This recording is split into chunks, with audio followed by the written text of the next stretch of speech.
What's up, everybody? Welcome to the Pick Six Podcast, CBS Sports Daily NFL Podcast. I'm Will Brinson. I'm your host.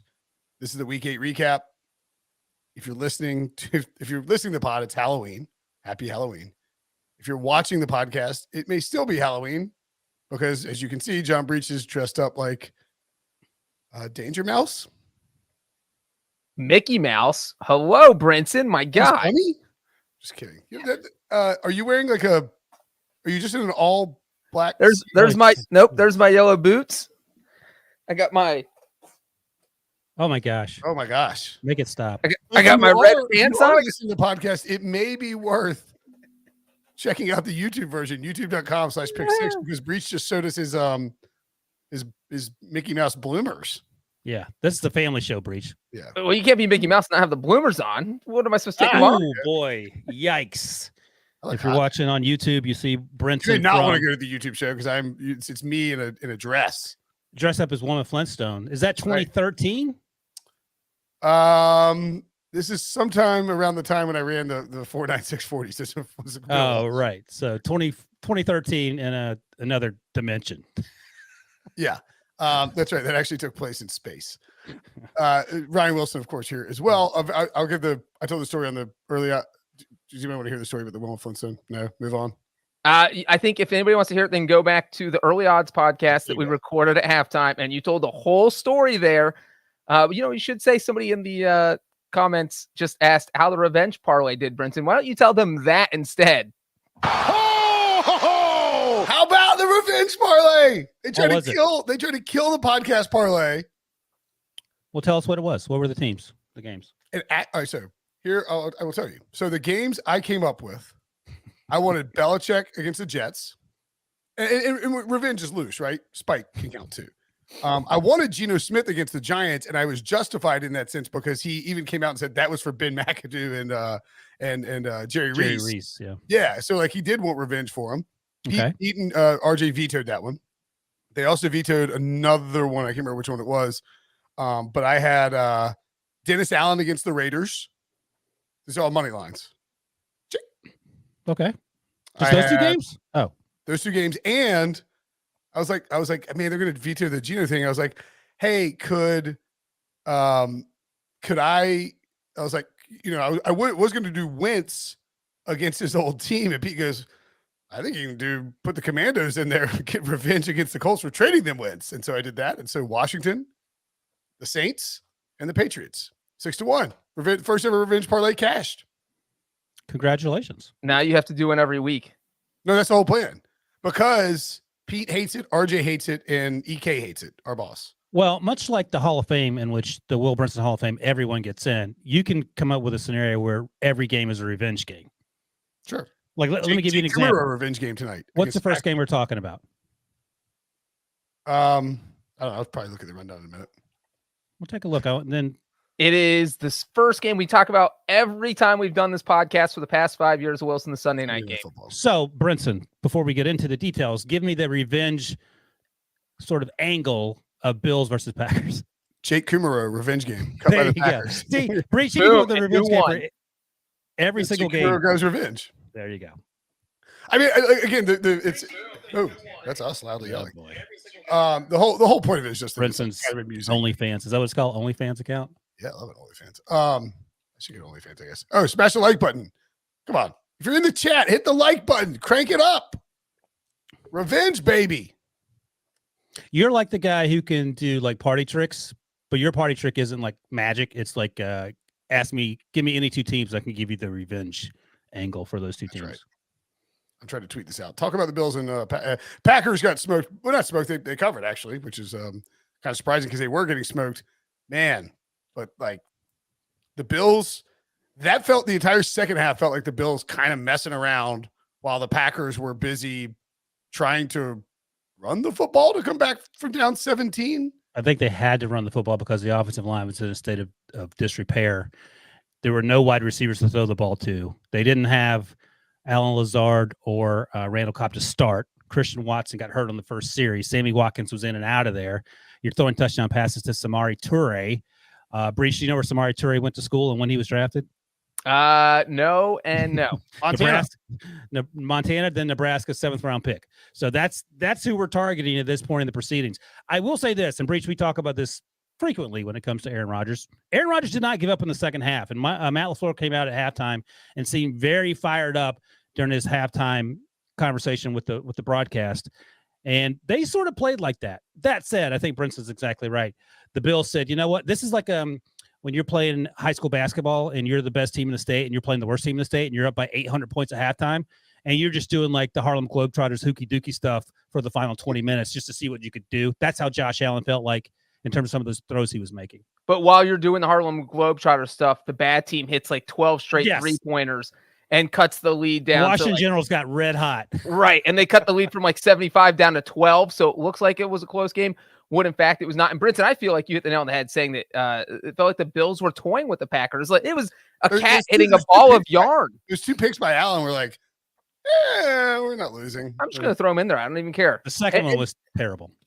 He does. If they're playing the Chiefs and it's 23-20 in the fourth quarter, he doesn't make either of those throws. Right, that's right. No. Also, they attempted a throw on 3rd down with like 2:35 left. They could have run the clock down to the 2-minute warning. Like, I mean, I know you got the game under control.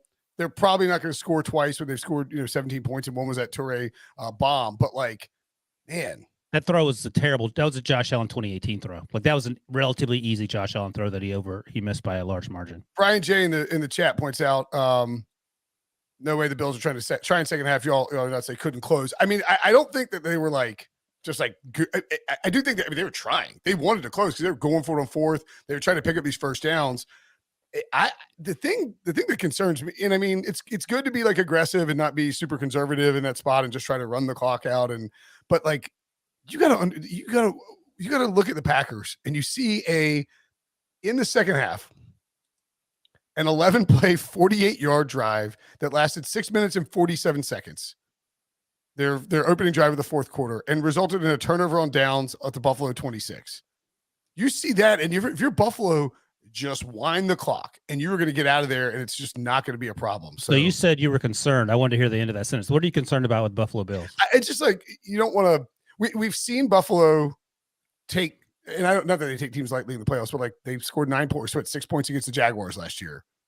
I don't think they're like non-serious or anything like that. It's just, knowing how to close out matters, and the Packers, in theory, should be a playoff caliber team, although they don't look like one right now. I will say that I have, on a scale of 1 to 1,000,000, my concern level with the Bills is at 1, maybe 0.8. Because as Breech notes, if they're playing the Chiefs or the Eagles in a Super Bowl or whatever, you ain't seeing that second half from Buffalo. You're seeing pedal to the metal. And also, as I noted, all the Packers could do was run the ball. So they got a lot of yards running the ball in the second half. End of the day, it didn't really matter. Some mistakes by Josh Allen, of course. But Breech, where's your concern level on a scale of 1 to 1,000,000? And I think what you guys are saying is the point here. At any point in the second half, did either of you feel like there was any chance that the Bills were going to lose this game? Goose egg. No, there was just. It was just Green Bay. It took so much effort to move the ball at all. They couldn't run no huddle. They couldn't run a 2-minute offense. They could not do anything. Aaron Rodgers had to like point people around and tell them where to go, and like it just was chewing up clock. Right, and so maybe it necessarily wasn't the Bills taking their foot off the gas, and the offense was a little less inefficient. But when you're up 24-7, it's almost like they became disinterested. It was just like, you know what, we've got this game in the bag. Let's just get home and also try and start a fight with Jair Alexander. There are some people. There are like several people in the chat pointing out that they think the Bills are trying to run it up because of the Jair Alexander, just because of like that stuff. Oh, not the Jake Kumaro angle. No. It's just like Josh Allen's like, screw these guys. I was making a revenge game joke. It's an inside revenge game. Yeah, it's a game. It's a revenge game inside the game. Gotcha. But I agree with Wilson. I am 0% concerned about the Bills. Yeah, there's nothing to take away from that game other than the Packers are in a bad way. Well, I think that's a pretty good. Yeah, we can move to the Packers. I think the Bills are fine. If you're nitpicking, they didn't close out some of those drives, and they didn't. But they scored 3 points in the second half. Bang! Look at, we love to see it. Nicholas hit the revenge game parlay. You love to see it. I guess I can't bet him moving forward. They did give up a bunch of big runs in the second half. I don't necessarily think that's a huge red flag. Just worth noting. I think the Bills Here's the thing. But let's move to the Packers though, because we're already 10 minutes into this, and the Packers they were 10.5 point underdogs. They covered by a half a point. It was, it never felt like they should cover or that they were really in the game. I do think that even though this is up against the best team in football that we believe is the best team in football, most people do anyway, that it's not a very good loss for the Packers and that they are in a big heaping pile of trouble. They're 4 games behind the Vikings, a team that won in the most Vikings way possible. We'll talk about that later. But again, the reason I have no concerns about the Bills is because the Packers could only do one thing, run the ball, because the offensive line is in shambles, even though David Bakhtiari was back. Aaron Jones went off, but you have literally no one to throw the ball to, who most of the people who watch NFL football can name 2 receivers. And that's just reality. But like I said, credit to Aaron Rodgers for not throwing in the towel, which he has done before when this team is down and battling. But it's just not enough. And I have a theory that's going to be a recurring theme in this podcast, and I'll bring it up now. So Josh Allen, 2018, 2019, he looked like a rookie and a first-year player. And then they got Stephon Diggs, and the switch sort of flipped in terms of his progress. Perhaps coincidental, perhaps not. But if you look around the league, Tua and Tyreek and Jalen Hurts, A.J. Brown, Devonta Smith. And then you come to the Packers, Aaron Rodgers, and literally nobody. Devonta Adams left, and they refused to draft wide receivers. And my sort of, what's the word, galaxy brain theory is you can have a franchise quarterback, but you might be better off with a really good quarterback and a bunch of skill position players that can help him. Aaron Rodgers does not have that, and he can't make these plays by himself. And as you noted, Brinson, the 2-minute offense didn't work because these guys have been running plays in that offense for 15 minutes, and you have to lean on the running game. So I don't think they're out of it because I don't trust the Vikings, but I also think this is the worst Packers team. I don't remember the last time the Packers were this bad. I pointed this out a lot on this show just because I found it fascinating, but Jordy Nelson told me and Adam Azer, I think in 2020 or 2021, one of those MVP years for Rodgers, that we're like, what's the deal? Why won't they draft wide receivers? He said, why don't they just, he's like, he wants to be with guys he's worked with a bunch who know how to operate on the secondary sort of, when he does that little spin out and he rolls, he wants guys to create a second route to sort of freelance with him. And Toure did that. He's like the only guy who's done that of these younger wide receivers. That's how he got open for the touchdown. And you heard Collinsworth and Tirico talk about it. You saw Rodgers go up to him, like, obviously you score a touchdown, but he clearly did the thing that Rodgers wants him to do. And even though they've always drafted these receivers in the second round and brought guys in and developed them, et cetera, they always had one guy who was a stalwart wide receiver for Rodgers, whether it was like Donald Driver, it was there until Greg Jennings was ready to take over. Jennings was there until Jordy was ready to take over. Jordy was there until Adams was ready to take over. And they just don't have that now. And I think that is, it's clearly missing because the offensive line problems are an issue as well. But this is not a very good football team. But part of them not drafting receivers could have to do with Aaron Rodgers hurting himself because the front office thinks that he's so good he can succeed with any. Like, we don't need to spend a first-round pick on a receiver because we can get someone in the second or third round. Aaron Rodgers will make them look awesome because he's such a good quarterback. And now you don't have that as much. Quickly, he looked mortal this year without any weapons. They compounded the problem by taking Jordan Love, trading up in the first round to get a quarterback in the deepest wide receiver class ever. So I think at some point you got to do something differently and not take draft players at the position where your franchise player currently sits, right? Yeah. I mean, it is. They've made so many mistakes. Just it has led. It was masked because they won 13 games in each of the past 3 seasons, and there's no way this isn't going to work. And it was you get rid of Devontae Adams, and I think the Packers genuinely thought, hey, the offense is not going to take a step back. We'll figure things out. And that clearly hasn't happened. They clearly need an alpha wide receiver for Aaron Rodgers. They don't have it. They lost it when Adams wanted to get out, and they're trying to figure it out. And it's getting late to paraphrase. Oh gosh, what's her name? Scarlett Johansson in the Avengers. It's getting late early. Oh, God, what kind of Marvel guy are you? By the way, shout out to Tyler Ross in the comments. Ryan Wilson's voice screams Dungeons and Dragons. Whoa! Oh! What a big jam! Wallace took it in his hands and said, up and away, Dixie-doo, Dunkaroo. I should have been in Stranger Things, if we're being honest. Boom! By the way, the Packers now 8-1 to win the division. We're 5-1 coming in at Caesars. The Vikings minus 1,100. Great. Mm-hmm. All right, moving on to the next game on the slate. We're actually going to go slate by slate. 1 p.m. Vikings Cardinals. We talked about the Vikings. 34-26. Oh, wait a minute. Or the Vikings were the other team on the revenge game. It was the Saints, Vikings, and Pat P. Pat P revenge game. Yeah, You have so many "Oh, revenge games. You can keep up with them. he was like, that's definitely a revenge game. He wants it bad. He'll play. I was like, oh, so he'll play harder? He's like, that's the stupidest thing you've ever said. He did play harder. He said it after the game, which is weird. I know. Vikings 34, Cardinals 26. I'm curious, Wilson. What don't you totally believe in when it comes to the Vikings? They're now 6-1.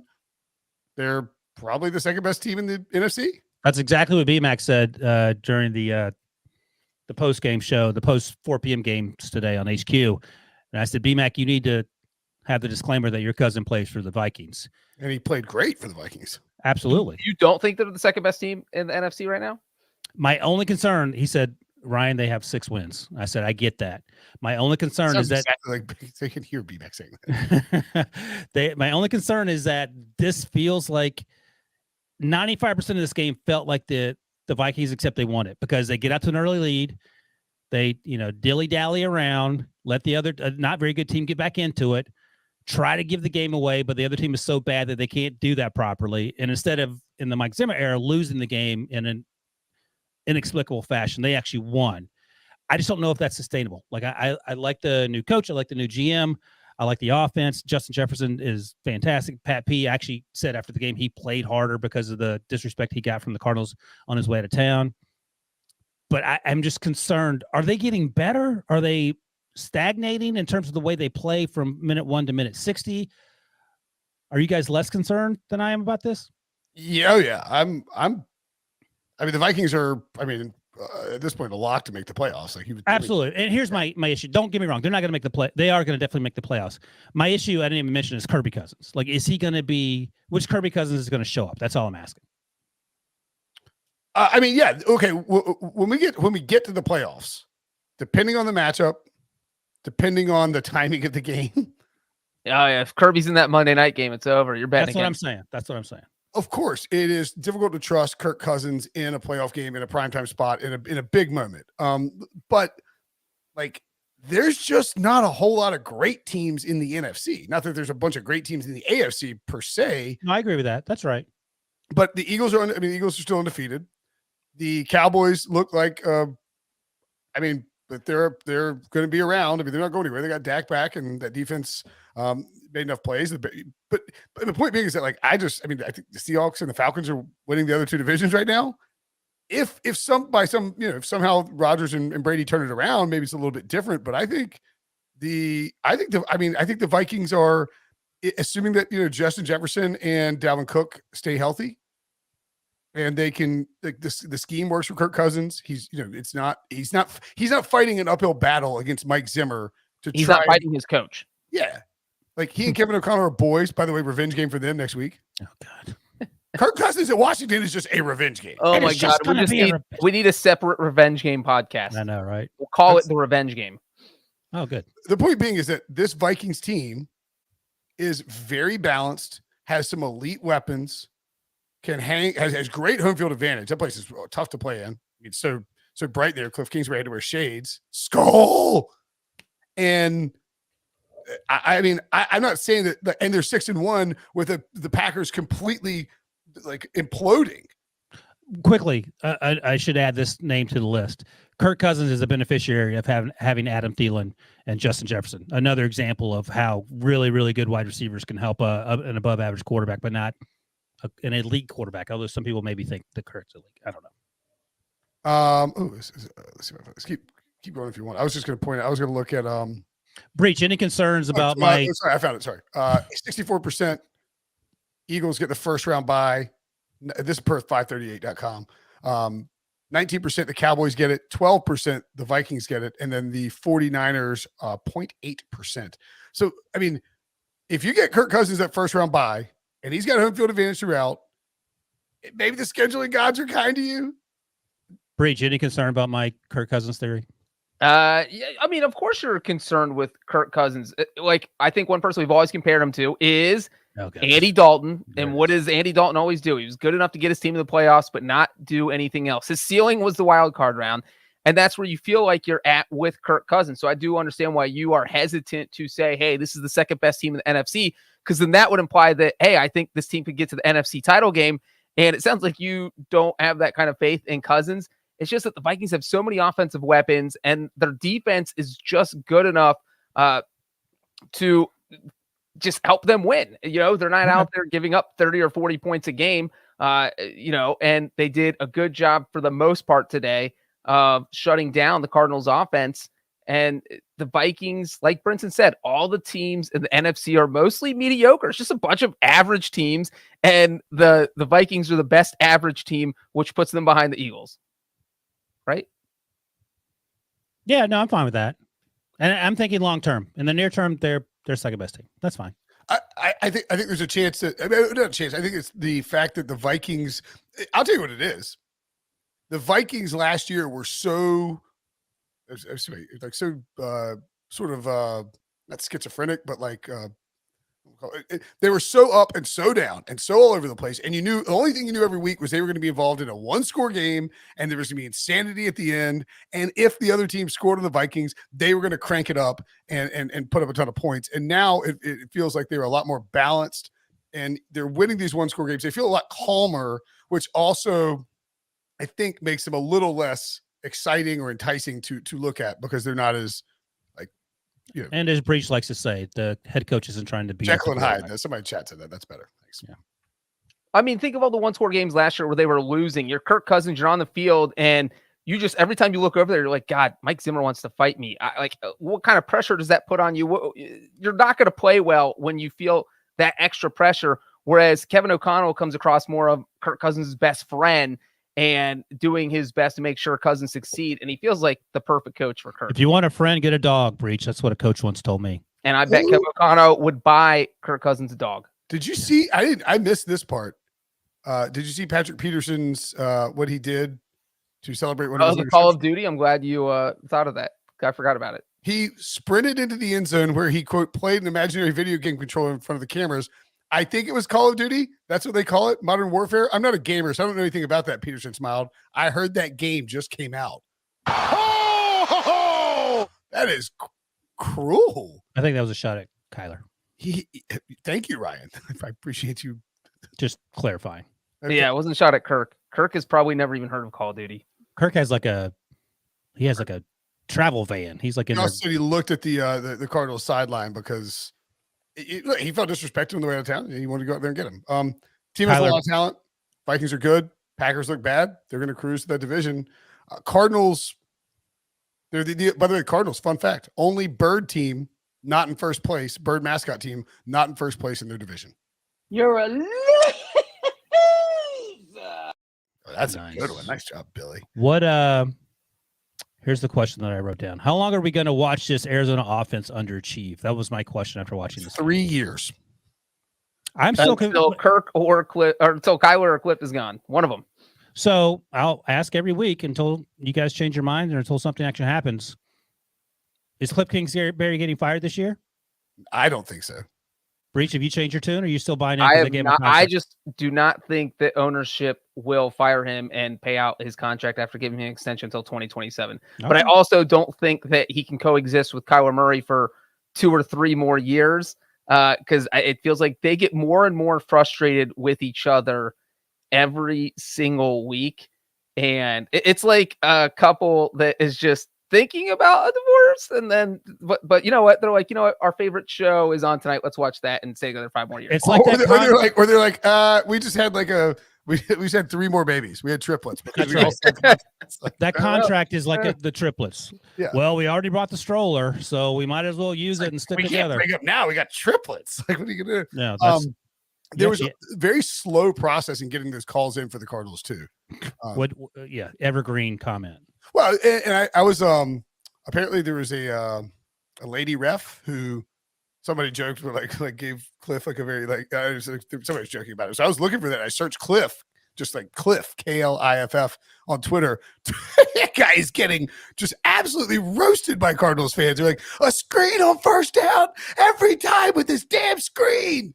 Well, Get that kid off the escalator. I don't get why you keep saying like the guy's not getting fired. I mean, and Steve Keim, who I don't know, but based on his actions as general manager, feels like he's in CYA mode. I mean, he just got an extension. My point is that if it's me or him, it's going to be him if I'm Steve Keim. That's my point. Yeah, if ownership is like adamant that somebody's got to go, then Cliff's the guy who's got to go. Because you can at least say Kyler's here. It's an attractive job. And Keim has been there since I want to say that he started as a scout there under who's the old GM there? Oh, it's been so Doesn't long. matter. What's the point? But okay, we'll move on. It doesn't matter. I'm just asking. The point is that he's been there for freaking ever. Okay, so ownership really likes. likes it. That's what I was saying. It doesn't matter. What's the point? I mean, it doesn't matter who the GM is. I was just wondering what you were going to say. Like I'm talking to my wife here. She's trying to give me the details of something that is irrelevant to the story. I can only do that with one person in my life. So you're my Cliff Kingsbury. You're getting the axe. You guys, Wilson is Kyle. Personally, I wouldn't take this level of disrespect. Rod Graves, thank you. And All right, Brinson moving is along. Next, we'll take a break and when we come back, more games. Next. Brinson would love to be Cliff Kingsbury. Yes, he has many millions of dollars. He's an extremely attractive gentleman and gets to coach football for a living. Are you admitting that Cliff is more attractive than you? I am. I think I've said that. I think all four of the NFC West coaches are more attractive than me. Oh, definitely Pete Carroll. Name a coach that's not more attractive than Brinson. Andy Reid? I'm going on a date with Andy Reid, bro, and on a date with you. Who else is there? Eagles 35, Steelers 13. We had easy games we could skip over, but no, Billy's got to get on camera and talk about the Eagles thrashing Ryan Wilson's Steelers in a game where A.J. Brown just absolutely took over. And I think, Wilson, I'm assuming you dialed into this one. I can't believe this game ended up being the worst game between this and Falcons Panthers, the early 1:00 games I had locally.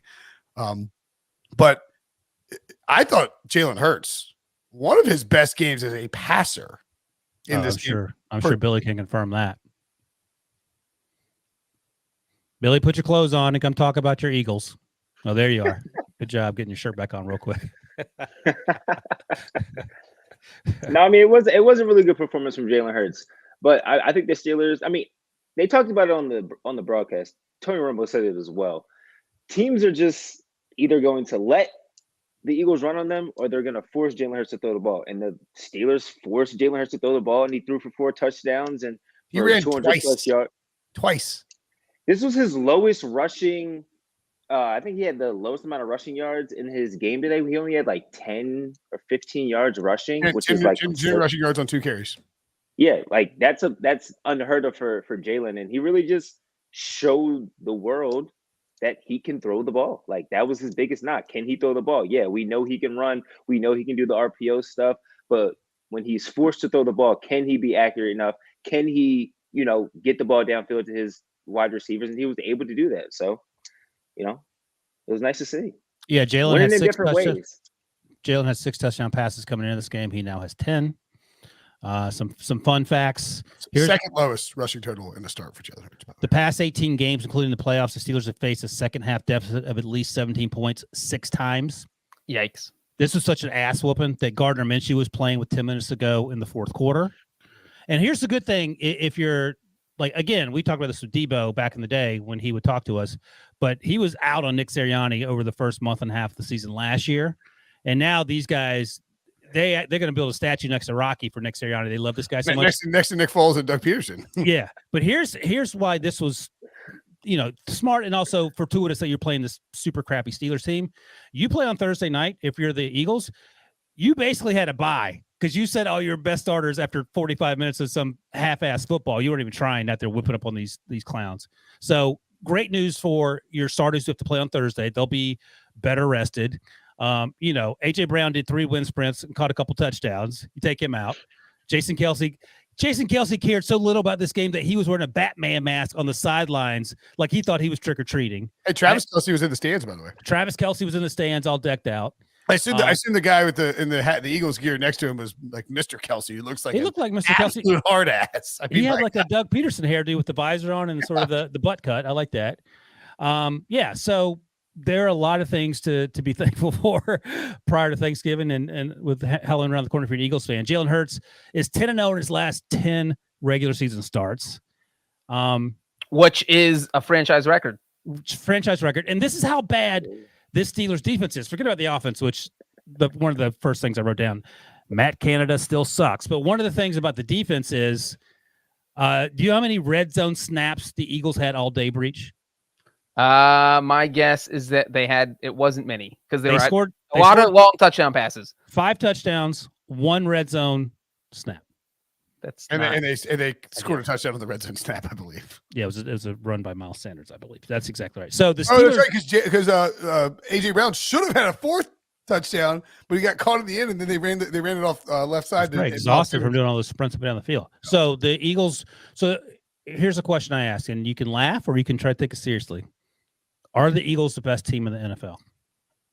The Bills are the best team in the NFL. The Eagles are definitely the best team in the NFC. Look at Billy's face. I picked the Eagles to go to the Super Bowl, man. No, well, that doesn't matter. I asked you a question. But that doesn't mean anything. If the Bills and Eagles played tomorrow on a neutral field, I would Bills pick are favored. I would pick picking the Bills. What would the line be? -3.5? What are you talking about, Billy? Why would you pick the Bills? Because he had an Eagles fan. What? No. But when have you seen the Eagles in a fourth quarter or in a second half of a game anytime this year Look at Billy. show up the way that they showed up? Please tell me. I'll wait. I will patiently wait because you've never seen that from this Eagles team this year. So for you to sit up here and say, this guy, for you to say that you would just without a doubt take the Bills over the without a team doubt that's undefeated Without and that a has doubt. hold on, and that has not been down or hasn't been losing in the second half of a game this year, that's crazy. I wouldn't even hesitate. I wouldn't flinch. Wouldn't blink. The Bills might be 5-point favorites, honestly. I said 3.5, and David Nichols in the chat says Bills -6.5 is the opening line for him. If the Bills have been 3.5, the Bills would get absolutely obliterated. And another question in the chat, Billy, who have the Eagles played? The Eagles' strength of victory is under 500 right now, and the Bills is over 500. So Billy, nobody's going to crap on the Eagles. They beat the Vikings. They beat the Vikings. Didn't we play the best defense in the league, the Cowboys? We beat them. Yeah, but Dak was. That's what everybody was telling me. The list of best everybody teams, was telling me they were the best defense in the league. The list of best teams in the NFL. So you're bragging about beating Cooper Rush? Is that what's happening right now? No, He was We're talking about the defense.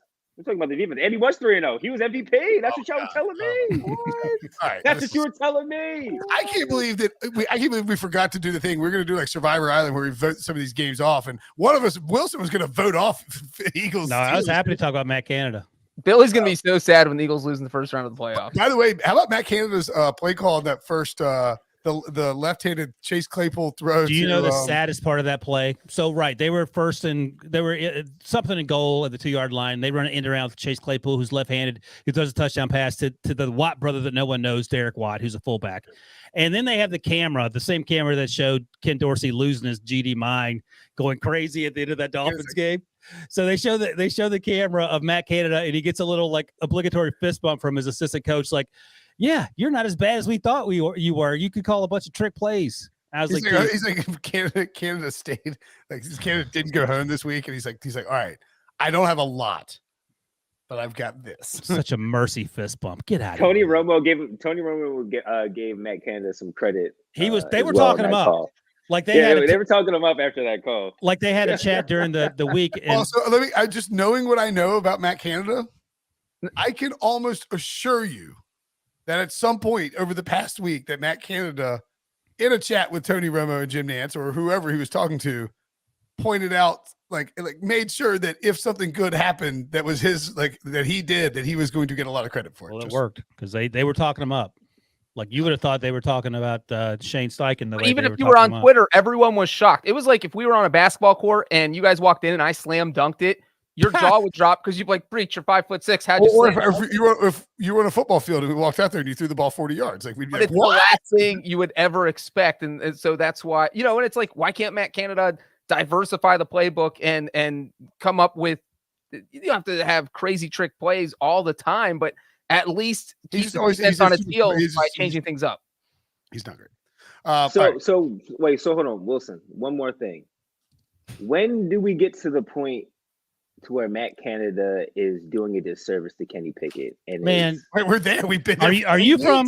Are you no, from? I'm asking. Are you from 2 months ago? Like, are you from the past? What are you talking about? Billy, how are you producing this podcast in 2021? I yell about this every single week this is what angers me more than anything. Like, I don't care that they're bad. The Steelers have had a great run of success, and Kenny Pickett has a lot to prove. He does some things that you're like, okay, I can see that, but he has been set up to fail each and every play by this guy calling plays. He is not helping. And I don't know if, I'll say this, like, how we were dunking on Pete Carroll for the longest time about, Russ Wilson is being allowed to cook. Turns out Pete Carroll was right. I cannot envision a situation where Mike Tomlin will be proven right by history by retaining Matt Canada. No. I don't like people to get fired, but for the love of God, what is going on? Like, I am apoplectic. That is what I was looking for. Like, I just don't see a path for Matt Canada to get this team to forget 9 wins, to get him to 5 wins. He is exacerbating the problem. So, do you think that Tomlin just doesn't want to fire him because he doesn't want to start over mid-season with a rookie quarterback? He's not exacerbating the problem. He's the problem. Well, that's the thing. So they're on their bye, and this is the time that we fire people, is what the conversation we usually have, right? But Tomlin, I'm guessing based on his press conferences each week, feels like he's stubborn about the media dictating what he should and shouldn't do, and he's probably thinking, well, you're thinking, Breech, like, look, I can stick with Matt Canada and we can win 3 football games, or I can fire Matt Canada, or we can win 3 football games. So let me not give the media what they want and still suck, and then at the end of the season move on. But Matt Canada sucked last year with Big Ben, and he's worse when he doesn't have a Hall of Fame quarterback. So there are no easy fixes. I don't like watching the same 3 play calls each and every game, but that's where we're at, and you just got to deal with it. By the way, just for statistical purposes, AJ Brown, the first Eagles player. Billy, stop. Get out of here, Mr. Sea Otters. Burner. First Eagles player with 3 receiving touchdowns in any half since Kevin Curtis in 2007. And since 2019, Brown scored 12 receiving touchdowns of 25 plus yards. Only Tyreek Hill with 15 has more over that span. Very great player. Titans could have used him. Another great player who scored 3 touchdowns, Alvin Kamara, as the Saints not only routed, but skunked the Las Vegas Raiders 24-0. At pretty good performance by your boy Andy Dalton. Breech. What do you think about old Dalton? Well, I don't want to sit here and say I said all offseason that Dalton would be the better quarterback in the system, but clearly the Saints agree with me. And the thing is, this team is like perfectly built for Dalton. He's doing this even though this is read between the lines. Even though Michael Thomas, Jarvis Landry aren't out there. So it's basically just Andy Dalton throwing passes to Alvin Kamara. And then, obviously the run game is a big part of this. And they mix in Taysom Hill, which is something Matt Canada would never do, by the way. He'd be like, no, Taysom, you just stay on the bench because you can't help us at all. And so what the Saints are doing on offense is, hey, look, try not to make mistakes, because we saw last week when Dalton threw 2 pick sixes, they're not going to win. But this defense is good. This is the defense I think everyone thought they were going to see at the beginning of the year when the Saints were trendy pick to win the NFC South. That was you, Wilson, right? Yeah, that's right. And everyone thought the Saints defense was going to be really, really, really good. And then it was, do they have a quarterback who can win them games? Because Jameis Winston was obviously a big question mark coming off his ACL. And even if Andy Dalton was going to play, he was also a big question mark. But this is how they want to win games. They have their defense. You have Kamara going off for 160 total yards and 3 touchdowns. And by the way, this is his 10th career game with a rushing touchdown and a receiving touchdown, which is tied with Christian McCaffrey for the 3rd most NFL history. So when you look at this, the Saints looked like they were left for dead a couple weeks ago. There's no way they were going to be competing because the team just didn't look good. And now they're 3-5, one game out of first place. And it feels like maybe they're the most talented team in the division if everyone's healthy on their roster. They haven't had that really yet. But if this team gets healthy, I don't see any reason why they can't win this division. On the Thursday night pod, who predicted the Saints to win the division from here on out? Wilson? I mean, they had the Bengals beat. If Jamar Chase doesn't catch a 60-yard touchdown with 2 minutes left, they win that game. So a couple things I wrote down. Don't sleep on 1 p.m. Andy Dalton, and we can all agree on that. But I also noted that someone on Twitter put this out. Devontae and Renfro combined for 2 catches for 9 yards is unacceptable. I've been making excuses for Josh McDaniels each and every week, and Derek Carr by extension. Are we at the point where Josh McDaniels is not fitting the system to the players and then trying to fit the players to the system, and it's just not working? Should we now include Derek Carr in the conversation of old quarterbacks who are now washed? Like, I don't know what to make of this Raiders team because I got to quit making excuses for them. They got their doors blown off against, what's Andy's middle name, Breech? Gregory. Gregory Dalton. Anthony Romero Dalton. Who's down with AGD? Yeah, you know me. Who's down with By the way, STDs? you can, Derek Carr got a contract extension this past offseason, right? Didn't he? A little different than Kyler Murray and Cliff Kingsbury, though, because not very much. No. Don't you remember? I was trying not to be a jerk about it because, the Carr family already hates me. And, I thought Derek Carr was going to have a great season. As it turns out, I was just dead wrong. Not once in any reporting within 24 to 72 hours of the contract exchange for Derek Carr was anything about guaranteed money mentioned. That never happens with NFL contracts. They didn't mention a single thing about the guaranteed money, and there is an out after this year. So what about my larger question? Well, one part to your question, Wilson, is that, look, Mark Davis had another sit-down meeting with Josh McDaniels. Today? And yes, today. Oh, so that's the second time in 8 weeks that the owner has called the head coach into his office. And I'm sure he's saying something like, what the hell, man? Why is this team horrible? How do we get shut out for the first time since 2014? What is going on? And if you're Josh McDaniels at the end of the season, I mean, aren't you throwing Derek Carr under the bus, and saying, hey, yes, this is my offense. It worked in New England. It's clearly the quarterback's fault. If we get rid of Derek and bring someone else in. So this situation, someone else named Mac Jones, Thomas Edward Brady. Yeah. Brady almost ended up with the Raiders when Gruden was there, and Gruden nixed it. We saw that report from over the summer. And if Brady still wants to go to Vegas, if he wants to play one more year, the path is there because he can play next year without any infighting with his family. So maybe Tom Brady ends up with Josh McDaniels. That would be pretty well. Brady in Vegas would be Brady. There's no way that Tom Brady in Vegas. Hello. There's no way Josh McDaniels is one and done. So do you think? I don't think Derek Carr and McDaniels both return next year. I'm asking about Josh McDaniels. I don't know. I'm not. That's my answer to that question. I think one of them is Dave. Is it Dave Ziegler? Is it Ziegler? Yeah. Dave Ziegler from New England. He came over with McDaniels.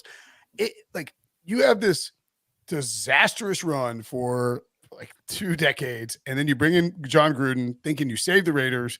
They're not very good. Gruden goes out in a humiliating fashion and hard, just a scandalous fashion.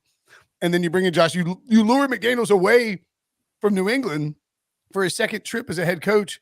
You can't go one and done on him.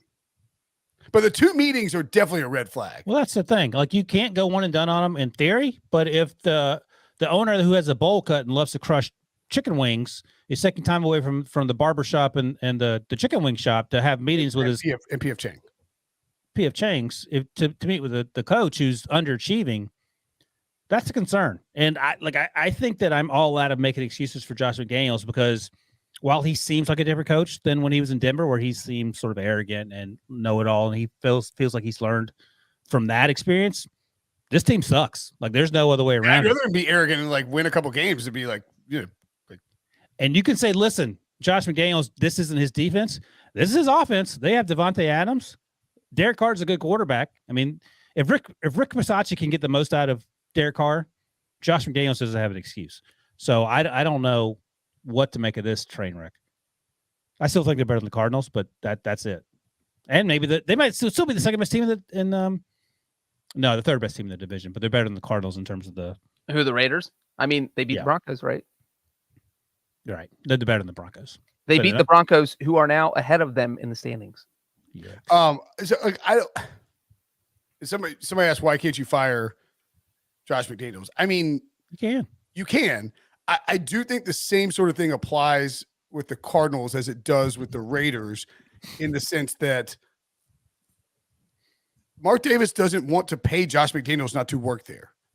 And Josh McDaniels, I think you put too much. There's a lot of truth to that, but I think at some point you get tired of losing and get tired. And here's the thing: like owners, GMs, coaches, scouts, everyone, they read way too much news and they put way too much stock in it. More than, like, we sort of understand a lot of this is just nonsense.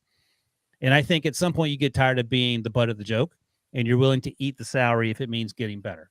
That's the whole reason that he made Jack Del Rio stand up and say, I got to fire myself because we're going to hire John Gruden to fix this. Meanwhile, but like Gruden wasn't good, and he wasn't going to fire Gruden anytime soon. Now Gruden's a whole different ball of wax, because it's, why don't we deep dive on? Let's talk about this on Monday. We'll talk about this on the Monday show. So Josh McDaniel, and Cliff Kingsbury's job status. All right, what are we pivoting to? We'll pivot to another game. Patriots Jets revenge game number one. Can I ask a question at the start? So, Breech, I'll ask you because you look really smart wearing those stupid ears. Yes. Joe Flacco was not active for this game. Mike White was. After the game, Robert Saleh said that Mike White will be the number 2 going forward. Should Zach get injured, Mike White would be the guy. When are we going to talk about putting Zach Wilson on the bench for just being a terrible quarterback? Because holy crap, he looked like dog dookie on a hot summer's day in North Carolina. I mean, this was hard to watch. Some of those interceptions made Mac Jones look like Tom Brady in his prime. And I think there has to be a conversation about how long are we going to put up with this? Because as I say all the time, this is the 2010 Jets, where running game defense, Breece Hall is obviously hurt for the season, which is bad news. The defense is still good, but you can't have Zach Wilson out there doing the things that Zach Wilson did, and you must be thinking about a plan B. And that might be the plan B. Maybe this is a situation where Robert Saleh is trying to kind of light a fire under Zach Wilson, saying, look, Mike White's not third string anymore. He looked good last year for a couple games. We're going to put him right behind you. If something happens to you, he's in. And if you keep struggling, he might be in. I feel like Saleh is hesitant to pull the cord on Wilson just because he's such a high draft pick. But, when you're 2-5, you have a little more leeway. You can be hesitant because you can say, things aren't going well. Let's just see how he plays out. Maybe we'll do something after the season. But when you're 5-2 going to a game like this, and now 5-3, that's not there, because you think, hey, if we get this quarterback situation right, we can get to the playoffs. And right now, it doesn't feel like Zach Wilson's quarterback's going to get this team to the playoffs. And I think that's what Robert Saleh is going to do. Zach Wilson will or will not?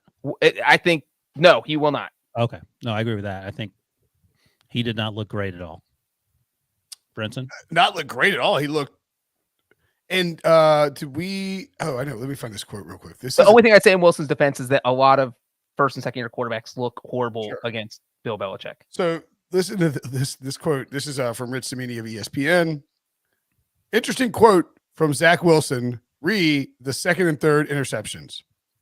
Every time I get out of the pocket, it just gets frustrating to just throw the ball away. That's what I've done the last 4 weeks to put us in a good position to not turn the ball over and for us to win. So I need to be able to keep doing that when something's not there. It gets old getting out and not seeing anything there. That is a problem.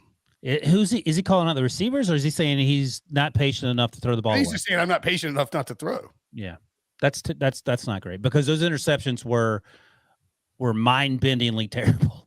Like, they were arm punts of the most arm punty variety. It's a throw that you make at the end of a game when there's 1 second left and you're down by 40. I don't know what in God's name he could be thinking other than what you just laid out there. And listen, here's the thing. Mac Jones did not play well. Like, if you look at his stat line, it looks okay. He had some interceptions that were brought back because of a late hit on John Franklin Myers, which was questionable. But he did not make a lot of good throws. But the difference is, at least last week, he got benched for Bailey Zappi. It feels like Mike White is not far away from seeing the field, because this team, the Jets, have overachieved. They're right in the mix. They're in the playoffs, if the season ends today, yada, yada, yada. And you cannot have your quarterback torpedo everything on a team that's built around defense and the running game. That is, I don't know how you fix it. Well, the one thing I would say to that, though, as bad as Wilson was with his 3 interceptions, is if you don't have that much faith in Wilson, why are you asking him to throw the ball 41 times? Do you just give up? This is, if this was a 40-10 blowout where you had to throw the ball because you were, you're in comeback mode the whole time. It was always about a 1-score game for most of the game. It was a 1-score game for almost the entire game till late in the third quarter when the Patriots went up 19-10. Mm-hmm. Let's point out too that there was a moment, I believe, in the second quarter when Mac Jones made a Zach Wilson-esque interception that was housed and then called back for roughing the passer. And yeah, I just mentioned the John Franklin Myers hit that was questionable. But I mean, like, that changes the entire complexion of this game. It doesn't preclude Zach Wilson from throwing 2 terrible interceptions later. I mean, fair enough. I get it. And Robert Saleh I thought he was going to fight somebody on the sidelines. He was so angry with some of these calls. And I get it, understand 100%. That doesn't mean Zach Wilson go out there and play hero ball and just throw some of the worst interceptions you've ever seen. I think it's worth noting. People were asking about Justin Fields in the chat and how, like, he made Belichick, like, he did well against Belichick. Robert Kraft pointed out in his post game when he gave a game ball to Belichick. Have you guys seen that video, by the way? It's Belichick after he gives a game ball to Matt Slater, who now has played in the second most games of any Patriot of all time. I assume that the first is Tom Brady. And then they were like, Kraft gave a game ball to Belichick. And after they got done, Belichick's like, all right. But he said, he's like, I think Papa Bear George Hollis was there on Monday, making sure that didn't happen. He still got some sway. But then afterwards, McCourty and Slater started dousing Belichick with, like, water bottles in the middle of the locker room. It's kind of an awesome video. I highly recommend checking it out. But point being is that Fields, like many of the quarterbacks who have given Belichick fits, many of the first and second year quarterbacks who have given Belichick fits, is a mobile quarterback. And that'll be interesting to see with Sam Ehlinger this coming week. But those guys, typically the pocket passers, the early first and second year pocket passers, Belichick just, chews them up and spits them out. By the way, quickly, the interception you were talking about, that wasn't the pick 6 for Mac Jones, was called back because of the John Franklin Myers roughing in quotation marks. Happened in the second quarter. The Patriots went on a 16-0 run after that. Also worth noting, Wilson in 3 games against the Patriots, 1 touchdown, 7 interceptions. So yeah, I don't think Zach Wilson is playing well right now. Everything that's going on with him is obviously a huge red flag. I'm not going to put everything. Well, I'm just saying, like, his level of play is a red flag, but I'm not going to put too much stock in a game against Belichick and the Patriots because. But this isn't a one-off. This has been sort of a thing. By the way, one thing quickly, Ian Hartitz, who works for PFF, Ian Hartitz. He tweeted this out, and I saw this. I thought it was hysterical. Zach Wilson is like if Patrick Mahomes played every game blackout drunk. That's exactly how he played this game. It's like if Patrick Mahomes beer bonged 50 beers and went out and just said, I'm going to wing it, and whatever happens, happens. And that's what that looks like. Man, he has really not been that great. And I threw this out to Brinson during the Early Odds podcast that Belichick is now 30-6 against first or second year quarterbacks since the beginning of the 2014 season. And I know someone mentioned Justin Fields. They struggle, or the Patriots struggled against him, but he has struggled against mobile quarterbacks because 3 of the 6 losses are to Tua. And then the other 3, Andy Dalton. Wrong. No. Justin Fields. Okay. Lamar Jackson. Close. And I'll give you guys each one guess on the 6th. Josh Allen. Close. Russell Wilson. Did you say wrong? Ben Roethlisberger. Russell Wilson's predecessor in Denver. Trevor Siemian. Oh, Drew Lock. Drew Lock. That's right. We saw that on the thing. All right. Move on. I think Zach Wilson is going to be. I don't know. It's a tough spot for the Jets. Okay, it's week 8, week 12. Who starts for the Jets? December 1st. Who's their starter? I'll see Zach Wilson still. Mike White. You got to go down. Not Zach Wilson. The guy's second overall, man. He's not benching him this early. Did you see him play today? He's 23 years old. Okay, whatever. Have you seen their next 2 games? Who is it? After getting somebody down by the Patriots, it's the Bills and then the Patriots again. In New England this time. Okay. Yeah, 100% Mike White. Okay. Yeah, Mike White's definitely going to beat the Bills and the Patriots. All right, we're going to take a break. When we come back, Oh, poor Dan Campbell. Next. They said Dane. Dolphins 31, Lions 24. They said Dane Campbell. It's like, who was that? Dan Campbell. Dan's twin brother. Well, the Lions were rolling in this game. They got out to I believe, 21-7 lead. Yep, 14-0. 5 minutes in the first quarter, 21-7 in the second quarter. Came out guns blazing. And then Tua and Jalen Waddle answered quickly. Jalen Waddle, he tried the other guy who's pretty good. Tyreek Hill, but yeah, Jalen Waddle caught both the touchdowns, I believe. So Tyreek Hill, this is his fourth game with 160 or more receiving yards. It's crazy. Which the season record for an entire season is 5 games of 160 more yards. So literally, Tyreek Hill could break a season-long record in week 9. That's how insane his season is right now. And here's the thing about Tyreek. Like, he's 5'11", maybe. There's no way he's 6 feet. He might be even 5'10". I don't know. He wins every single contested catch, every single jump ball, every single time. It is incredible how good he is. And again, this goes back to my new theory. Have a good quarterback, surround him with fantastic playmakers like Tyreek and Jalen Waddle, and you can do some damage. And we're seeing that week in and week out with Tua, who it turns out is really good. Like, Tua is really good. And, Prisco gave him a hard time about no fire in the belly and all that. Tua is a really good quarterback. And you could argue that he's giving Justin Herbert a run for his money in that draft class. I think that, unfortunately, Joe Burrow remains the number one unquestionably Breech in that draft class. Thank you. But Tua was 5th overall. And we're like, hey, you should have took Justin Herbert. Maybe they should have took Tua. Yeah, and one thing that really impressed me was their ability to convert on third down. They were 8 of 12, but it wasn't even just that they did that. It was that they just some huge big. There was a 3rd and 13. Boom, throw it up to Tyreek Hill. They convert. There was another 3rd and 13. Boom, conversion. I don't know what the Lions were doing on 3rd and long, but it wasn't playing defense because the Dolphins were they made it look so easy when it's not supposed. 3rd and long is not supposed to be that easy. And that was one thing that really impressed me about Tua's ability. And also, it does help to have Tyreek Hill. There's a couple times where Tua just throws it up and he expects Tyreek to make the catch, and then he does. And it is a difficult thing to stop. I am surprised this game wasn't. What do you guys think about this tweet? Oh God, was that old take exposed? March 23rd. No, actually, podcast listener said it was like, you need to talk about this today. So for people listening, Pete Prisco on March 23rd, 2022 tweeted out, presumably shortly after the Dolphins traded for Tyreek. Pete says, Hill won't make Tua good either.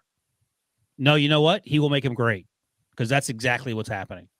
I do think it's the combination of Tyreek and Mike McDaniel, though, in that offense, and giving, because we talk about how, people like to rip on Jimmy G or whatever, but Jimmy G operates as a point guard in Kyle Shanahan's system, and Tua, I think, much higher pedigree of player in terms of where he's drafted. I'm glad you said that. I agree. But like he operates so well as a point guard, and I thought you were gonna say Tua is a better quarterback than Jimmy G. Well, I mean, I think right now, yeah, of course. Okay, good. No, I'm glad. Okay. Jimmy G. There are a few people handsomer than Jimmy G. But go ahead, Brinson. But Tua, this offense, it's sort of like the opposite of the Chargers, right? What's that? Justin Herbert is so lethal down the field, and Joe Lombardi just won't let him cut loose. Oh yeah, no, that's right. If Tua were in like a Bruce Arians offense, it would probably not work great. But in a Mike McDaniel, Kyle Shanahan style offense where he operates as a point guard and distributes underneath and lets his playmakers make moves and then understands when to take those shots, and Mike McDaniel is catering to his strengths, it's good coaching. I'll say this, like when Tua is in trouble, he will throw a jump ball. And the worst case, it's an arm punt interception, which rarely happens. Also, Tua throws with better anticipation probably than 95% or higher of the quarterbacks in the NFL. It is insanely amazing how good he is at making anticipation throws. And it happens each and every week, and he's accurate on top of it. So one of the knocks of Tua coming out was that he didn't process very well. He may be the dumbest person on planet Earth. He is one of the best quarterbacks on planet Earth, given the way he plays. And a credit to him. And a credit to him, by the way, for sliding today after last Sunday night's game where he took 2 stupid hits by trying to. And then he almost broke his leg sliding because he slides so awkwardly. And I think they said in the broadcast that he doesn't really know how to slide. Like, I'm a really bad slider. Like RG3 level bad slider. I am not a good slider. I can tell you it is uncomfortable. How are you not a good slider? I'm a great slider. Yeah, I'm a good slider too. Did you play baseball growing up? Yeah, and I always slid head Mickey first. Mouse was like, what are they asking this guy? He's a good slider. I slid head first. I don't Oh. slide legs first. My cleat would get pegged in. I know. Leg slider, you slid head first. Were you like Pete Rose guy? Tua probably thinks if I slide like this, I'm not good at it. I have a better chance of getting injured on the slide than I would taking this hit. I was very particular about sliding. Like I'm a great pop-up slider. That's something you just practice. It takes 15 minutes, so you know how to do it. Yeah, because you gotta get the leg underneath and then You pop up. That's all. What?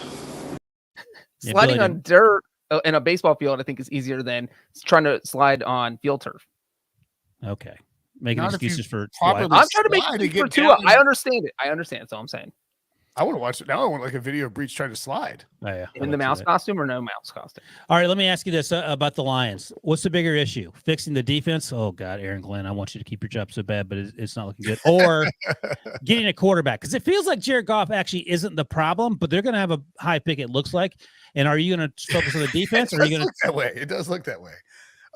So my theory with the Lions, and this whole holds true for another team. I'm trying to think who it was. I completely just can't think of it for some reason. But the idea is that they traded for Goff, knowing they would get picks back from the Rams, obviously, and then that Goff, who GM Brad Holmes was there when he drafted him, they like him enough and believe that he could be the guy who, in theory, allowed them to win some games and just sort of build some culture while they decided who they wanted to pick without being desperate to take somebody in the first round. Yeah. I still think that's what they're trying to do, but the problem is they're just not winning games. But it's not. I don't think it's Goff's fault. I don't think so either. I think he's exceeded expectations. They're just. I think they're going to keep Goff as long as they can, and then hope to evaluate a quarterback that will fit what they want in the QB and also where they are in the draft. Like if they have the first overall pick and they like one of these guys, they're probably going to take a quarterback. Well, let me ask you this. I don't know how much college football you guys have been watching outside of NC State, but Jalen Carter, Jalen Carter from Georgia, number 88. He's like better. I was like, he's not the quarterback. He's better than any of the Georgia players that came out last year on defense. So, everyone knows Will Anderson. So would you rather have Will Anderson opposite of Aiden Hutchinson, for example, or Jalen Carter in the middle of that defense who's going to be looking a game record? Or would you rather have any of the quarterbacks if you're the Lions? But I think that's kind of my point, is that the Lions don't want to be forced into taking C.J. Stroud over Will Anderson if they have the first overall pick. I think you take Will Anderson and say you take the best player and don't reach for the quarterback that you don't actually believe in, because there will be more quarterbacks. Like I know it's hard to evaluate them, but nobody, we got Will Levis at Kentucky, Hayden Hooker at Tennessee, and I don't know if these guys will be great pros. I'm just saying, like Bryce Young, of course, Bryce Young, and Anthony Richardson. Yes. Yeah. But the point being is that you have a lot to choose from. If you don't love one, you're way better off taking an elite defensive player and riding out Goff one more year, because you're probably going to have a high pick next year anyway. And that's where I'm very curious to see how they handle Dan Campbell. Will he be given enough time to try and continue along this rebuild? I think he will, but I mean, obviously. Breech, as a fan of a team that's been historically bad, how long do you stick with Dan Campbell, who I actually like? Well, if the Bengals didn't stick with Zach Taylor, there wouldn't have been a Super Bowl run. So I think there is something to be said. They would have won. It might have been a Super Bowl win. Yeah. Well, here's the thing. If you're a Lions fan, you're dealing with all the Matt Patricia era. You bring in Dan Campbell. Last year, it was, we had all these moral victories. At least we were in the games. And you're okay with that because of the disaster you just went through. This year, that's not okay. This year, you want to win those games. This is, hey, look, we're in these games. Why can't we win them? Is this a coaching thing? Is this the Vikings last year who were losing all these one-score games and now they're winning them because they made a coaching change? Do they have the talent to do that? I mean, you look at the Lions and what they've done over the last 3 weeks, under 3 points that they have scored in the second half over the past 3 weeks. It better be over. Or exactly 3. I mean, I'm going to guess exactly 3 now, but it better be over 3. Just for it's under. It is 0. They have not scored a single second half point in their past 3 games. By the way, Breech, sorry to interrupt you, but Brinson, if you look at Breech, saying it is the Mickey Mouse thing is killing me. But doesn't it look like Hold on. He's Doesn't like, it look 0 in the arm? The ears are flapping. Doesn't it look like he's wearing like a wig? Like that's not his real hair. It's like part of the costume. Like, look at that. It's like the worst hairpiece ever. It's like when did Tobias wear a hairpiece? Because I feel like that's what this is. I remember he got the they tried to do the charitable thing, the Save Our Blues thing, and like they're like, "What's his condition?" He's like, "He has hair plugs, and they're killing him." But to Breach, I got distracted by your fake real hair. But your point is, long story short, the Lions have been outscored 48-0 in the second half over the past 3 weeks. Is that a coaching issue? Is that a Jared Goff issue? Is that a defensive issue? That whatever it is, it's an issue. Yeah. And so you've got to find the root of the problem. And so I think that Dan Campbell probably gets at least one more season. But I do think that if you're the owner, I think he actually got a vote of confidence from the owner in the past week. If the rest of the season, if they only win 3 or 4 games, then you say, all right, I got to think about replacing him if he doesn't turn things around in 2023. I haven't mentioned this in a while because I am a Dan Campbell fan, but our buddy Michael Davis Smith, the PFT, tweeted this out, and it reminded me. The Lions fired Jim Caldwell for going. Was this last week? Or you tweeted it again today? Okay, the Lions fired Jim every week. It's okay. Let me say it. The Lions fired Jim Caldwell for going 36-28. Since then, they played 70 games. Since then, how many games have they won of those 70 games since firing Matt Patricia or Jim Caldwell? Excuse me. Under 20. Yeah, 19. Did you say 19? 18. 18, 52, horrible. And 2. Right. So, yeah. All right. Moving along to somehow the most exciting game of the day, arguably. My God, what a game. Falcons I want to marry 37, this game. Panthers 34. This is a Breech special. Oh, he missed. He missed. Oh, God, he missed twice. oh Unbelievable. my God. Well, okay, so Wait, can I just say real quick? Let me say real quick. Yeah, go ahead. Brinson and I are on the Early Odds podcast, and Brinson goes, "Oh, the Falcons should have handily won that game." And I pointed out 2 things that said the Panthers should have handily won it. Then Brinson pointed out 2 things before those things that the Falcons should have won it. And it was just like, we're like, oh my God, just the recap. This game was bonkers. It was absolute bonkers. That's all. So let me ask you both. Who is more responsible for the loss? Eddie Pinheiro or who took his helmet off? DJ Moore? DJ Moore. It has to be Pinheiro because he had a chance to redeem it in overtime when the Panthers got the ball and it was sudden death and he could have kicked that field goal. Plus, I know the extra point was much longer because DJ Moore took off his helmet. 48 but yards. there's no extra point if DJ Moore doesn't run that route and make that catch. And I kind of hate that rule. Breach, Like, what do you think? Not from a Panthers standpoint, but just like the dude just caught. He caught a maybe. I mean, Mahomes tweeted about it. Mahomes like, that's the best throw in the season so far, bar none. Like, it was impossibly far when PJ Walker, I think he was on his own 40, and just dropped back and threw a dime. Dropped in the bucket. Breach, Who are you blaming, Breach?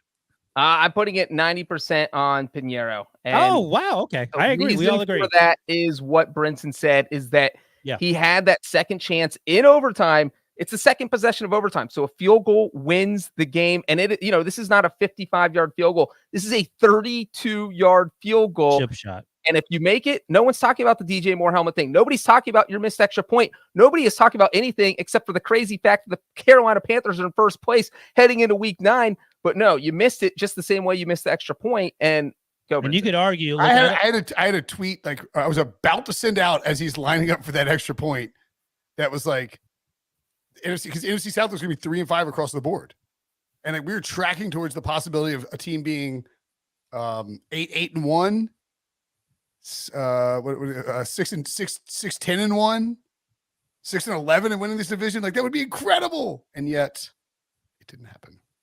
Breach. What are wins over Breach off the top of your head? What are the chances that an NFL field goal kicker makes a 48-yarder? A 48-yarder? Here's 40. It's not high. It's probably like 70, 75. I mean, it's high.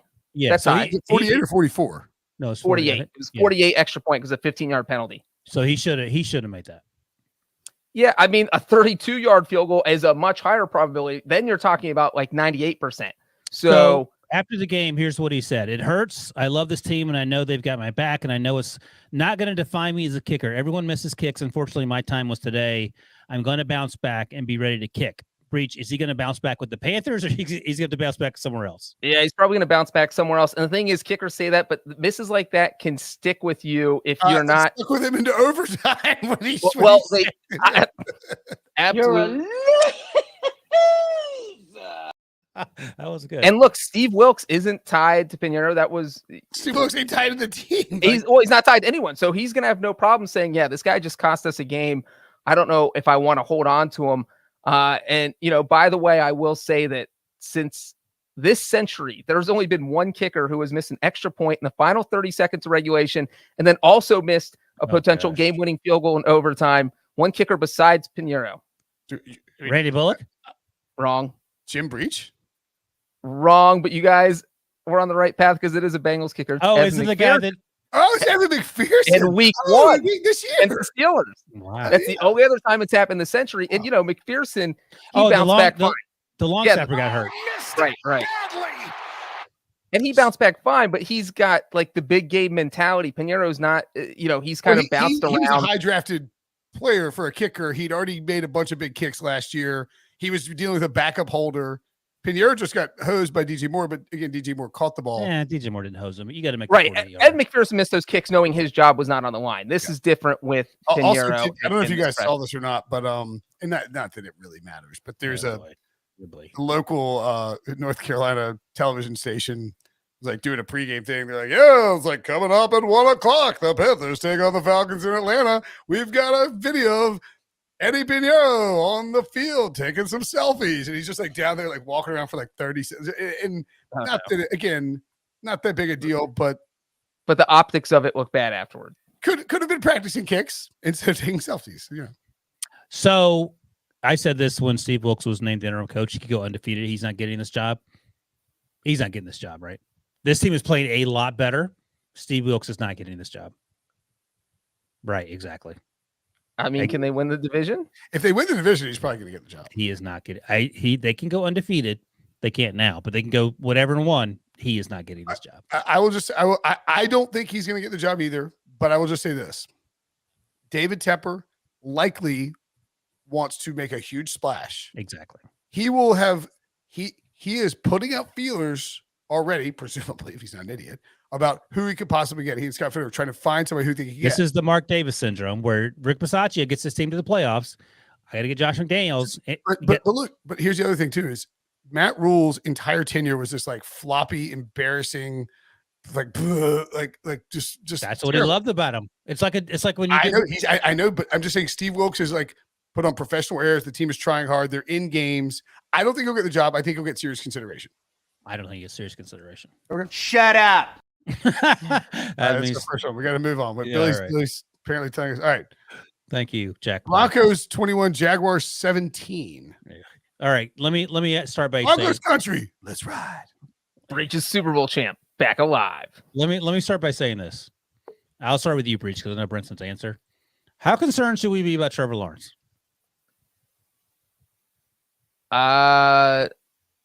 More than a little and less than a lot. Because that end zone interception, that's some Zach Wilson level stupidity. Terrible. And he has to play better. And I know he can. Go ahead.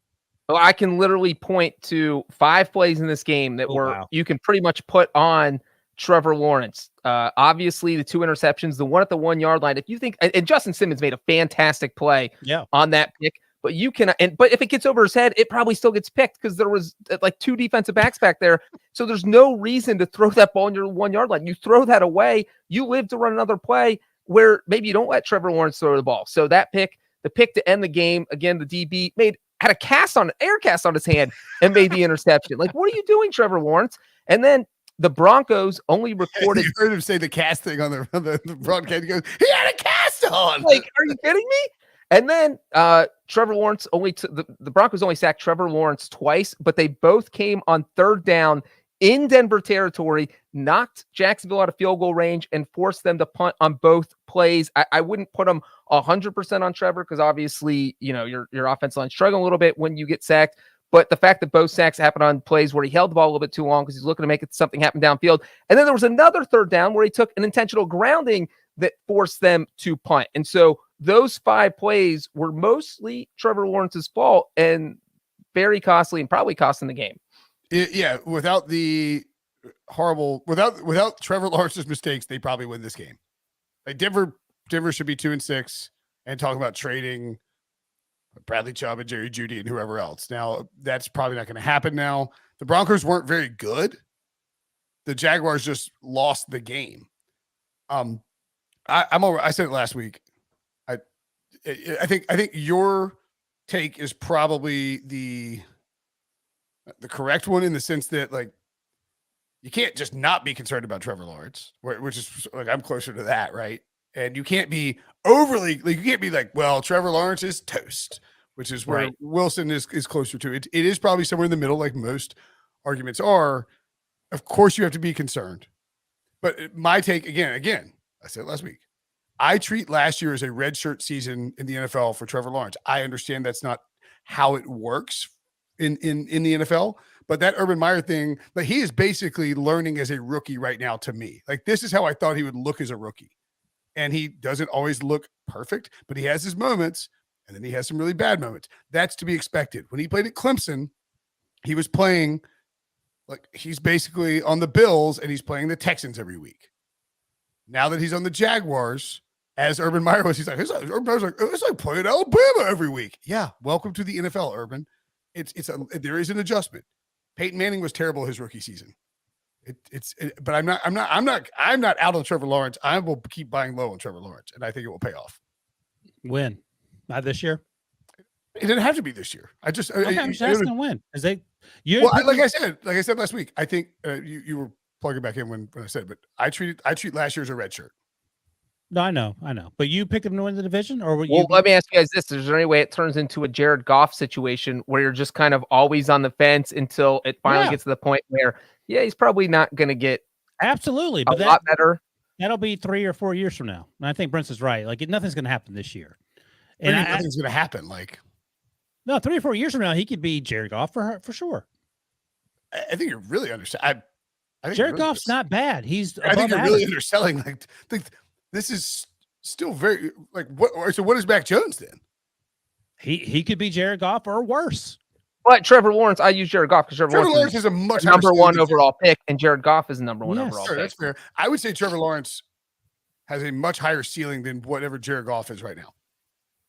Right now, but I think Breech is talking about like for like the same point in his career. Where were the two quarterbacks, Jared Goff and Trevor Lawrence? Where do you think Trevor Lawrence will be in 3 years? Yeah, exactly. He'll be on a massive contract with the Jaguars playing at a Pro Bowl level. Well, yeah, of course. But he could I say that's probably 65%, but there's a 25% chance he's worse than Jared Goff, and there's whatever the other math is in between that, 15%, 10%, that he is Jared Goff. That's the only thing. I agree. It's not 100% either way. Yeah, no, I think where it goes south. I think we all agree, but Trevor Lawrence has to play better wherever he is in his journey. The mistakes in this game were unacceptable. Like you can't play worse than Russ Wilson. Who did play pretty well in the second half. I mean, the Jaguars have outplayed several opponents this year and should have more wins than they do. Their DVOA prior to this week, I haven't checked this week, they were like a top 12 team, and they had 2 wins, and they still have 2 wins after this loss, but they have been underachieving by a margin that is noteworthy. I'm fine with being done with London football for the year, by the way. Yeah. Well, we are, except we also have a Germany game. So I have Germany. Got to wake up at 8 a.m. for that one. The 9:30 game is annoying. All right. The one thing I real quick will say about the Broncos is that this was easily Russell Wilson's best game of the year. He had 3 drives where he was nearly perfect, and he had flashes of the Russell Wilson of old on those drives. But on every other possession, he looked like the Russell Wilson we watched for the last 7 weeks. But, just the fact that the Broncos got flashes of that, you go into the bye, his hamstring is going to heal. And if that offense, the defense is a playoff caliber defense. And I'm not saying the Broncos are going to make the playoffs. I'm just saying they have one of the better defenses in the AFC. And if the offense can just take a couple baby steps forward, they could get to 7 or 8 wins, maybe. And still not go to the playoffs. Okay, what's the next game? Seahawks. 49ers and Rams. Oh, you got me excited. Talk about Eugene. Yeah, we'll talk about Eugene next. Oh boy. So it's 8-9. 8-9 for Kyle Shanahan over Sean McVay, the only one being the NFC Championship game in which Jaquiski Tart dropped a surefire interception that would have made it 9-9. And sent Matthew Stafford to the Hall of Fame, apparently. That's right. Let me start before you keep going. Let me apologize because the C-Mac trade apparently appears to be a home run. Dante Foreman went off for the Panthers, but C-Mac it can score in any way imaginable. I appreciate your. Yeah, I'm not going to be one of those guys that leans into him failing because I don't want him to fail. He seems like a decent man, and he's The whole principle was that he's a running back. You don't trade lots of picks for running backs. It's totally fair. Ah, perfect. I was looking for this stat actually. The last time it happened, pass touchdown, rush touchdown, and a receiving touchdown in the same game. LaDainian Tomlinson in 2005. I can remember watching that halfback toss. It was like a pitch and then the pass to because it wasn't like a pass to LT. It was like a pitch and then the toss. And then David Patton in 2001 did it. The only other running back to do it, Walter Payton. Sweetness. Can I ask a question about this 49ers team? Yeah. Breech, I'll start with you, and then Brinson, you can follow. I think you know what I'm going to say. Jimmy Garoppolo is on a 1-year deal. Who is the 49ers quarterback to start the 2023 season? Thomas Edward Brady. Are you serious or are you joking? I'm half serious. I'm All not saying it's impossible. It's not a crazy idea. Okay. Brinson, what do you think?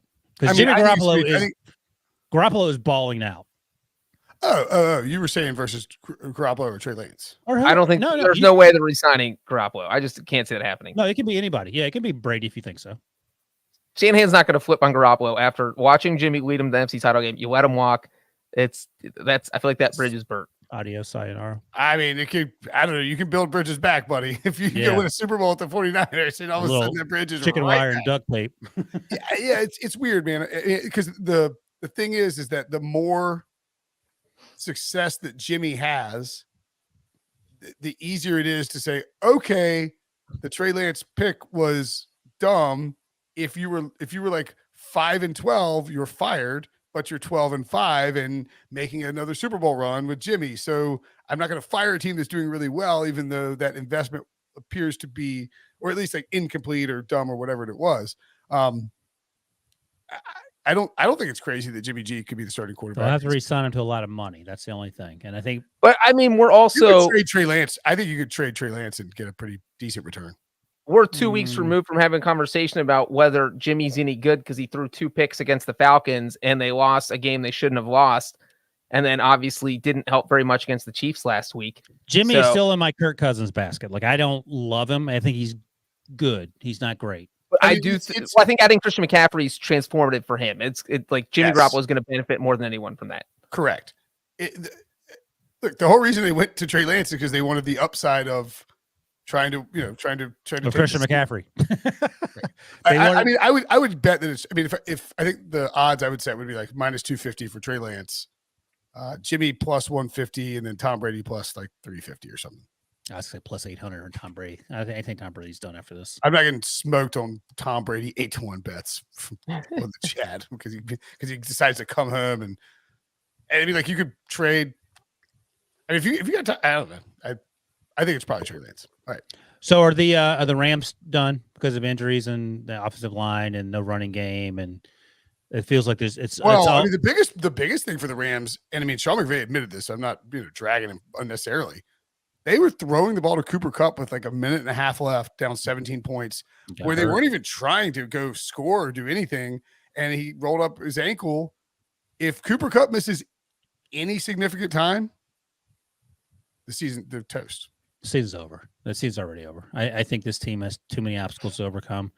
I mean, I don't think it's they're the third best team in the division. I feel like they play the Buccaneers in Week 9 this Sunday, and I feel like that is an elimination. Yeah, if you lose that game, your season's over. I don't think so. No, so you're telling me there's a chance? I feel like Breech has the Jim Carrey from Dumb and Dumber haircut as we sit here watching him in those rabbit ears. The Rams are a half game out of the playoffs. Yeah, a lot of teams that have game out. It is weird that Brinson loves leaning into being being a troll and like leaning into people like Bears fans hated him and Dolphins fans hated him, but he is so unbelievably optimistic about the Hall of Fame, playoff chances, revenge bets. Like it's a weird dichotomy. Revenge is straight trolling. First of all, I'm just saying that if you look, the teams in the playoffs right now are Philly, Minnesota, Seattle. Philly's the best team in the NFL. We've decided. Seattle and Atlanta are both in the playoffs right now. Those two teams had a combined 11 wins before the season. Like this, it is very condensed. Do the Rams look like a playoff team? No. I'm not going to freak out about them losing to San Francisco. They always lose to San Francisco. But the thing you have to say is, like, how are they going to fix their... And also, when you say they're a half game out of the playoffs, you need to note that the 7th seeded team that they're half game behind is the 49ers, who swept them. So really... Yeah. Like, how are the 49ers going to... I mean, the Rams... We're still a half game out, right? Or how are the Rams going to fix their ills is what I'm asking you, though. We don't know the answer to that. I don't know the answer. I know the answer. They're not. I mean, Sean McVay's worst season is 9-7. Mike Tomlin never lost more than he won. Guess what? That's a changing. Let me ask you this, Brinson. Do you know how far Wilson air yards, Christian McCaffrey threw his touchdown pass? Was it more or less than Breech yards, which is 40? I think it was 34. Wilson counted 38, but so Breech can throw the ball farther than Christian McCaffrey did on his touchdown throw, which I find impossible to believe. So he can throw it. That's not like that's his max throw. He can throw it further than 38 yards. Oh, you can't, though. That's my point. All right. Yeah, that's next 6 games for the Rams. So they're 3-4, right? I think so, sure. 3-4. What is their record after these 6 games? At Buccaneers, Sunday afternoon. Cardinals at home, Sunday afternoon. At Saints, 1:00 game. At Chiefs, afternoon game. Seahawks at home, afternoon game. And Raiders at home, Monday Night Football, December 8th. 2-3-1. I have them tying the Buccaneers. So you have them at 6. Prediction. That's a crazy prediction. Yeah. So you have them at 6, 8, and 1. Sure. I can't do the math on that part, but yeah. And then they close with the Packers, Broncos, Chargers, and Seahawks. It's not. So that's 4, 5, and 1 down for the remainder. Kevin McCauley in the chat said 0-6, which is funny. 2 other people said 3-3. I think 3-3 is reasonable. If they're 6-7, they're not going to the playoffs. There's that chance. But if they're 6-7 with 4 games left, that's it. That's right in. Now you'd like to win the division, but that's right in the range of you're not dead. Like it's that's what I'm saying. Like of course the Rams don't look good, but smashing the panic button, calling the season over in this season with the way how much parity it is, it seems a little. So our buddy they have to play in Wisconsin in December. So our buddy Joe Musso's in the chat and says, "Gentlemen, it's been a privilege playing with you tonight." Will Brinson. What does that mean? Where's that quote from? Musso making fun of you for what? Just it's something. No, it's from. Is it Titanic? It is Titanic. Oh, you're on the Titanic playing the violin. Well done. What a deep cut from Musso. Up high, down hard. Deep cut from Musso. Glad that Brinson got it. All right. By the way, if anybody from Macaulay, I meant to tweet this out last week. My high school. What is Macaulay. that? It's Macaulay Sports Camp. It's an old clipboard I've had. But the guy whose name is on it is the current headmaster. So I gotta see if I can auction that off. This is something no one cares about. So let's move on. No one. All right. Billy says move on quickly, and you're talking about your Billy. Your high Can you school go back and delete what Brinson just said from the podcast? Shout out Macaulay. F y'all. All right. What's next? Desperation is a stinky cologne. Into that, brother. All right. Revenge game. For who, Ryan? I don't know which game we're doing. You have What's his some of full name? Say his name. What's my name? Oh, E3. Eugene Cyril Smith the third. So for the folks you said had written you off, maybe, what do you say to them? Yeah, they wrote me off. I ain't right back though. That's the problem. I ain't right back. I love Geno Smith. He is such a lovable. I cannot believe that we've gotten here in 2022. He has done a 180, not maybe 360. I don't know. I think it's like a 720. He's done it all because remember when he got punched by the random linebacker before the start of the season? Yeah. And EK, somebody. EK, yeah, for the Jets, yeah. Eric K, the guy who's going to jail. Our boss, he got arrested for. Yeah. But we were like, oh, Geno's just not being smart. He doesn't take the team seriously. And now, he's bided his time, went from the Jets to the Giants to the Chargers. Now he's in Seattle, beat out Drew Lock in quotation marks, and he is just balling out. When you watch him play, and he looks so good. He is so good. He throws. I mean, I can't get over how good Geno Smith is. And Tyler Lockett dropped the touchdown pass that hit him right in the hands before he caught another one a few minutes later. So he could have had an extra touchdown pass on that was a great throw. Terrible. Dude just throws dimes. Remember, Geno was like, okay, so just two quick things on Geno. One, like when he came out of West Virginia, he was going to be the top quarterback taken. EJ Manuel was the only one taken the first round in 2013, goes to the Bills. Geno's story of falling into the next day, like he left the green room. He left New York City and bounced. This is when the draft used to be at Radio City Music Hall. Yep. And he was so angry that he wasn't a first-round pick that he said, peace out. And then the Jets took him in round 2. And Mark Sanchez. He's 100 to 1 to an MVP right now. I said 2 weeks ago, and Billy made a YouTube short that I said that Eugene Cyril third should be MVP, and people were laughing at me. By the way, the Giants, his tenure at the Giants, you remember what he's famous for there? Yeah, crushing Eli's dreams and hopes. Ending the streak. Ben McAdoo benched Eli for Geno. This is great. 2 back-to-back revenge games. Chargers and Giants, one of 5 quarterbacks to ever beat their former team in the consecutive game. Former teams in consecutive games. Earl Morrell just well, also this game today, or the Seahawks Giants game, matched the only 2 quarterbacks who Eli Manning ever got benched for. Ooh, Geno versus Daniel. Great call. You know what's funny about this new fangled / old fangled Seahawks offense is that now that Russ is gone, Pete Carroll lets Geno cook. And by that, I mean, they go for it on 4th down. Like they had a 3rd and 8 that they were going to throw the ball. Geno actually scrambled for 6 yards. And then they went for it on 4th and 2 and got it. Shovel pass to Disley for a first down. 2 plays later, Geno to DK in the back of the end zone, 7-0 in the second quarter. Well, let me ask you this about that.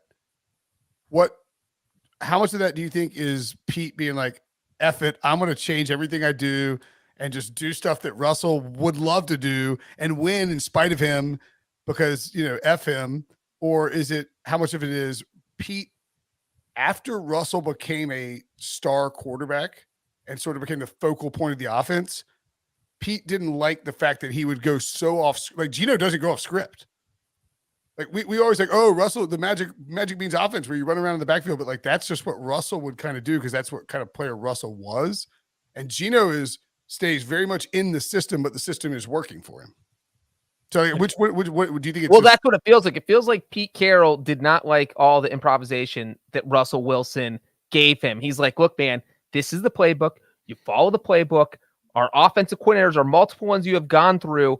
They do that. You can't just run around and create plays because, like we always say with Kyler Murray and Cliff Kingsbury, that style's just not sustainable. It's exciting to watch and can be fun, but it's not sustainable. And Geno's just back here being a machine, hitting all his reads, making all the throws he needs to, only leaving the pocket when he has to.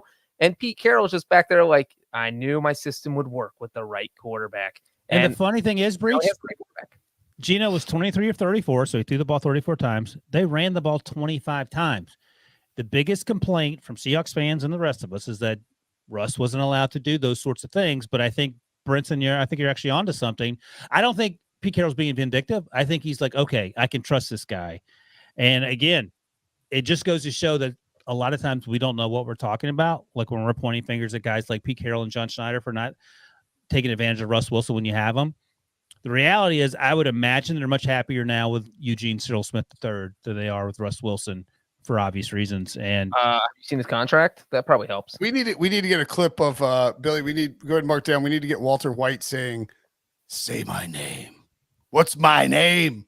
And then when he does that, Wilson can say Eugene. I can't remember his last name. Eugene Cyril Smith III. The other thing too has to be pointed out. Again, just so we know, people realize it.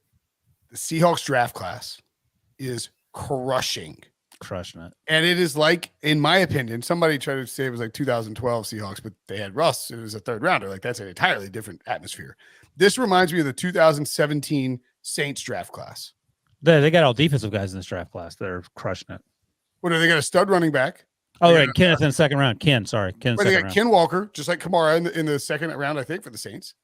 They drafted a first round tackle who's smashing, Charles Cross and Ryan Ramczyk. To me, there's a lot of similarities where if this draft class is as good as it's looked through 8 weeks of football, then like if they don't get all these guys, the Seahawks aren't as good as they are. I mean, Abe Lucas. Abe Lucas might have been a day 2 pick, the right tackle out of Washington State. Pick, yep. And then, of course, they got Tariq Woolen, who was a converted wide receiver who ran a 4.2 something, and doesn't have a lot of experience, but he is a long Richard Sherman built corner, but much faster. Kobe Bryant, he played opposite Sauce Gardner in Cincinnati, has played well. Not as well as Tariq Woolen, but well enough to see a lot of the time on the field. And that's exactly right. Boye Mafe, the second-round pick, had a sack today, I believe. Edge rusher out of Minnesota. I mean, these guys are all fantastic athletes, even the offensive linemen. And Mafe, they're sort of like he's playing like 50%, like sub 50% of the snaps most of the time. But like, you know, they're doing this. They're doing a great job. This draft class is boosting this team in a way that I don't think the team gets boosted if you just swap Geno and Russ. Now, of course, they traded Russ and they get a bunch of draft picks. But the whole time we said get Russ an offensive line. They get rid of Russ and then they get an offensive line for Geno, and he's the beneficiary of that for sure. Maybe yeah. All right.